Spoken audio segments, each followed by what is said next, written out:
So welcome to this video on using GitHub Actions with Azure. Now we all think about GitHub as a repository and Git compatible. So I can go and create various repositories, I can use my code, I can have local clones, synchronize it. Fantastic solution. But I want to focus on the GitHub Actions, the ability to essentially create workflows, pipelines that consist of one or more actions that does some step as part of my pipeline. Maybe it's log into Azure, maybe it's check out my code, maybe it's deploy a template, maybe it's build my application, test my application. Now today, GitHub Actions are great for the continuous integration, the build of my code, the test of my code. For the continuous deployment part, it's a bit weaker. Azure Pipelines is still a lot stronger with gates and approvals and various types of check.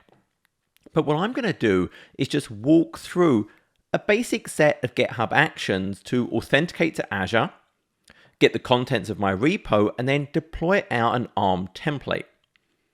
Now, to do this, to use GitHub Actions, we need an organization. Now, I can go ahead and create a new organization. It doesn't have to cost me anything.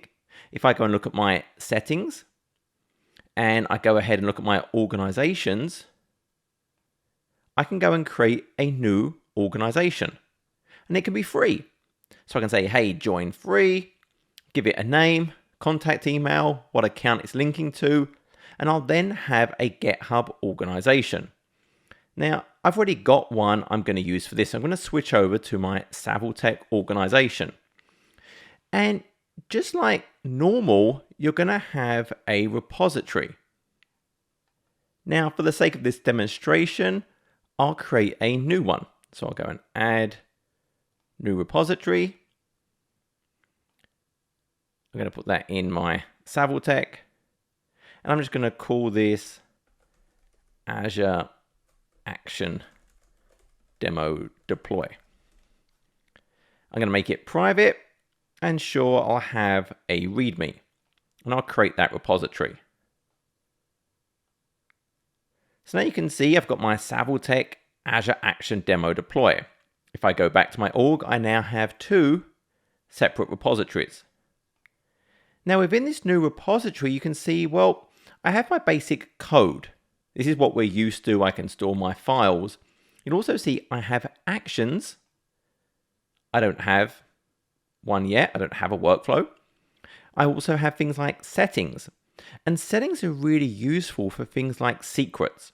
I'm going to need a secret to authenticate to Azure. I don't want to put that in my code.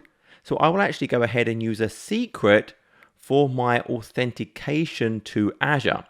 And that secret is what I'll actually give various permissions to things within Azure. In this case, I'm going to scope it just to a single resource group. So I'm going to create a principal within my Azure AD that just has rights on a single resource group that I'm going to use for the testing as part of this video. So I'm actually going to create this first. So I'm actually going to jump over super quick to the portal. And then within the portal, I'm just going to open up a shell. Now you can see here, this is the resource group I'm going to test with, and it's currently empty. Now, the reason I'm opening this shell is I'm going to create a new security principal, and I'm going to give it contributor on that resource group. Now, I don't have to use the Cloud Shell. It's just super easy to get access to the AZ commands. So it would be an AZ add, so AD, SP, I'm going to create a new service principal. I'm going to create it for role-based access control. A name, now it's actually going to correct me, it should be like HTTP, but it doesn't matter for this case. I'm going to call it GitHub Action Azure. And then I'm going to give it a role. I'm going to say it's a contributor. And then I have to set the scopes that it's actually going to have those permissions on. So I'm just going to cut and paste in my particular resource group's path. So I'll paste as text. And what I'm also going to do is it's going to be SDK authentication. So this command will create a new service principal in my Azure AD and then give it contributor on that resource group. And it's going to spit out some JSON, which has a client secret. And that's what I'm going to use within that GitHub as my secret. So you can see that completed. It actually changed, as I mentioned, my name from GitHub Azure to the http:// And then it created the role assignment under my resource group. Then it's showing me the JSON. So I'm going to cut and paste that entire block of JSON. Note, if I go and look at the access control of that resource group and the role assignments, well, we'll see that GitHub Action Azure service principal has been created and given that contributor right for this resource group. Back in my secrets area, I can now say, hey, I'm going to add a new secret. And this is the name I will reference within my actual code. So I'm going to call it Azure_credentials. So that's what I'll reference in my code. Now the value is just that big block of JSON that was just generated. So I'll paste that in. And now I just click Add Secret to actually create it. So now we have the secret ready. And now we're ready to actually do our code. So I'm going to jump over to code. And notice I can do a clone or download. So if I click this, it will give me the URL that I care about. So I'm going to copy that to my clipboard. And now I'll jump over. And in here, I want to create a clone of this. So I'll go to my documents, projects, my Git folder. And now I'll just run a get clone of that. And I'll create that to a folder, Azure Action Demo Deploy. So now if I go into that folder that I just created, I just have my README. But I now have a local clone of that project. I can now actually go in and open the folder that I just created. And now I can work with all of those various files that are part of my project. Now, the other thing I'm going to do super quickly is if I go to my actions, I can say, hey, I want to create a new workflow. So I'm just going to say, hey, look, I'm going to set up a workflow myself. Notice it's got a name here that it's kind of populated for me. Echo hello world, kind of basic. And it's just saving that as main.yaml, but I can give that kind of any name I want. In my case, I'm going to change that to Azure ARM deploy. So I'm going to deploy an ARM file to Azure. And then I'm going to leave that as is. I actually don't want to edit it in here. So I'm just going to say start commit. We'll say sure, create initial YAML. So I do use YAML files, yet another markup language for GitHub Actions. And I'll commit that into the master branch. So there's my new YAML file that it creates under my .github workflows folder. So if I jump back over to my VS Code, if I go to my source control and I do a sync, it will go and pull down the changes. So there's that GitHub and there's the YAML file. So I can edit it directly in here. Now the other thing I want is I want to store my ARM template that I'm going to deploy. So I'm going to create a new folder for my templates. So I'll just call it ARM templates.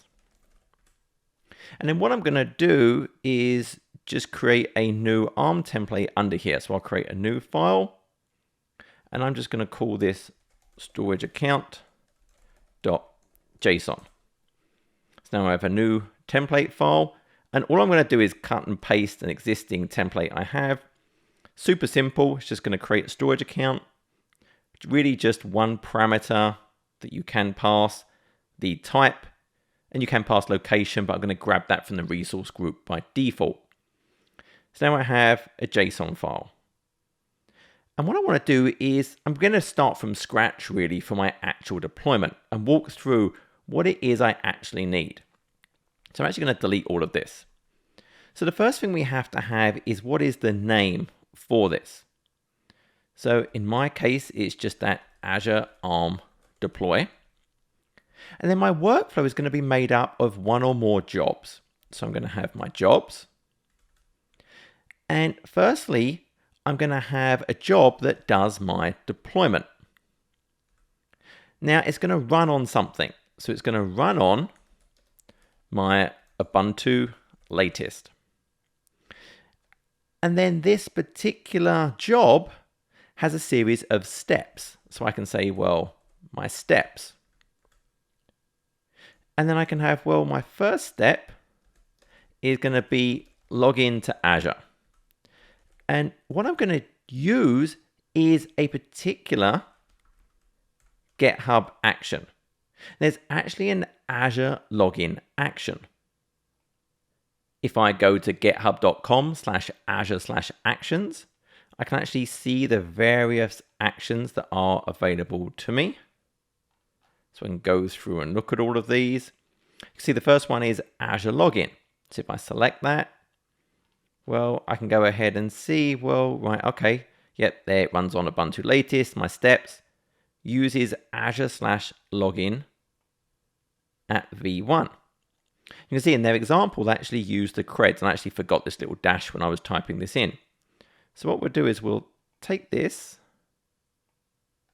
and I will cut and paste that into my file. So here, rather than typing all that in, there. So we're going to use the login GitHub action, and I'm going to use that secret, and I did call it Azure_credentials. I don't have to change that. So that will authenticate. Now, the next thing I'm actually going to do is get out my source code. Otherwise, it's not going to be available to me. So what I'll do over here is my next step. I'm going to say, well, my name. I'm going to say, check out source code. And what I'm going to do for this one is it's using just actions, checkout, and it's v2. So that's just a standard GitHub action. And I actually have missed a name up here. That should be name login to Azure. There we go. So I'm logging in, and then I'm checking out my source code. Now the next thing I want to do is do that deployment. So my name is deploy ARM template. Now if we look at the example they used, they just use run colon. And I can absolutely just use run colon. That essentially just is like sitting at the console of the job that it's spinning up that console and typing in the commands. And I'm going to use the AZ deployment. You don't get as much feedback if there are problems using that. I prefer to actually use the AZ CLI GitHub action. If there's an error, you actually get more feedback on the problem. So I'm actually going to take the Azure CLI and use that GitHub action. So now I'll paste that in, just take that name out. I've already got my own one. So I'm going to use the Azure CLI v1 with, and what I'm going to do here is I'm going to use an inline script. Let's get my indentation right. So I'm going to use inline script. And then I'm just going to run a series of steps. Now I'm not going to type all of this in. I'm just going to do an AZ deployment. So I'm doing an AZ deployment to a resource group.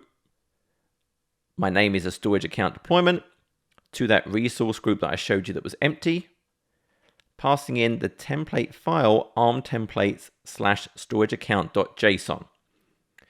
Notice it starts from the root of the path. I am checking out the code. So ARM templates is a root level folder, and then the file within that folder, and I'm passing in a parameter. Now the only other thing I have to add in this is, well, notice it's got my name, Azure ARM template, but I have to tell it, well, when should it actually call this? So I'm going to say, look, whenever there is a push. So when I push my code to the repository, it's going to call this template. So I can save this. So I've got my, when it runs on push, my name, Azure ARM template. The jobs, I have one job called deploy. It's going to run on the Ubuntu latest. I have a series of steps. Log into Azure using the Azure login GitHub action with the credentials from my repository. Then I'm going to make sure I check out the source code so I can use the files in the repository as part of this workflow, my pipeline. Then I'm going to deploy an ARM template using this inline script. So I've saved this file. And now what I need to do is obviously check these things in. So I click add. I'm going to say populate repo, commit, save all. Now remember that's just saved it to my copy of the repo. I've not actually pushed anything as yet to the actual main repo, that remote origin. So what I do is within VS Code, I'm going to say sync. So now if I jump over, remember my resource group is empty. And what it's now doing is updating this. So if I actually go ahead, for example, now and look at my actions, you can see actually it's doing something. Notice that populate repo, that commit I just did, was actually fired off the action, because remember, what was it? It was on push. Well, I just pushed the code. So it's actually making it run. So if we go and look at it, for example, I can see there's a job in process. It's currently doing that deployment. It's currently doing that log into Azure. Then it will go and check out the source code and deploy the ARM template. So you can see the login worked. It's checked out the source code. Now it's trying to deploy the ARM template. And then I don't really do anything to clean it up because that worker that's running this will just get deleted. So that checkout of the code will just get deleted as well. So I can see it finished. So that deployment is good. I can go back. One job completed. I can see the actual file that it used as part of that. And if I actually go and look at my resource group, this is normally a little bit slow, but there it is. It did that deployment, meeting my specification. And that's GitHub Actions. Again, we're using VS Code to actually do the editing. I don't have to. I could use other tools. But it was really super simple. We have, well, when should this workflow, this pipeline get triggered? When I do a push to the repo. A set of steps that are part of my job. Log in using that secret. So the secret's not just in plain text in a file somewhere. I checked out my source code. Super important if I want to use the source code in the steps. Then I used the Azure CLI to actually run an inline script to do the deployment. And just to give you an example, if I go and look at my other repo, this was when I was learning, experimenting with various things. I had lots of failures, as you typically do when you're learning something. And you can see here lots of times things wasn't working. And if I go and look at this, if you look at the workflow file, in this version I just used run. I wasn't using the AZ CLI. And the deployment was failing But when I look at the deployment failing, I just get kind of this block of code. There were errors, there was a kind of error object, but didn't really give me anything useful to work out, well, why was it failing? It just said it's not valid. Well, then I went back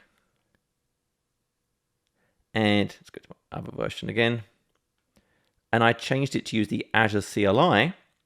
Still failed, but in this version, instead of run, I'm using that Azure CLI. This time in the deployment, I get the actual reasons for the failure. In this case, you can see kind of this message, account name invalid. It was basically too long. So it's just, for me, the Azure CLI is far more useful when I'm doing things like a template deployment, because I get the full error back rather than just seeing, hey, it failed. So that was it. GitHub Actions deploying to Azure. And as always, if you look in the description of this video, I'll put this kind of sample YAML up in my kind of general GitHub repository, which is the one that I've been using over here. So you can just go and see my random stuff. That's where that's posted. I hope this was useful. Please like, share, comment, subscribe. Until next video, take care.